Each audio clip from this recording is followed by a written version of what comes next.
Thinking about buying a used car? Let me tell you why the 2010 Toyota Prius might just be the smartest decision you can make this year, especially if you're looking to save money, gas, and stress.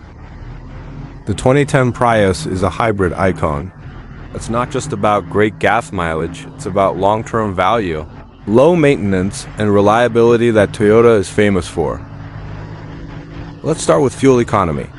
You get up to 51 miles per gallon in the city. That's insane for a car over a decade old, and it still beats most new cars today.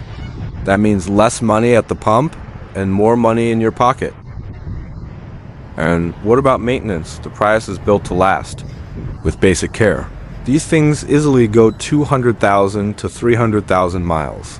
The hybrid battery, it's often misunderstood. But guess what? Most 2010 models are still running their original batteries. Best part? The price.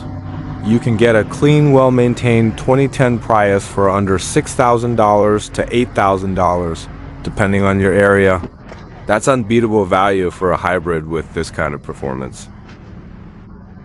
You're also getting safety features like multiple airbags, anti-lock brakes, and even push-button start and Bluetooth in some trims. It's not fancy, but it's practical and it works. On the road, the Prius is smooth, quiet, and easy to drive. Whether it's your daily commuter, a rideshare car, or your first vehicle, it's designed to save you time and money. So why should you buy a used 2010 Toyota Prius? Amazing fuel economy, proven long-term reliability, low maintenance cost, great value for your money, environmentally friendly, and most of all, it just makes sense. If you're shopping for a used car, don't overlook the 2010 Prius. Hit that like button, subscribe for more car tips, and let me know in the comments, would you buy one?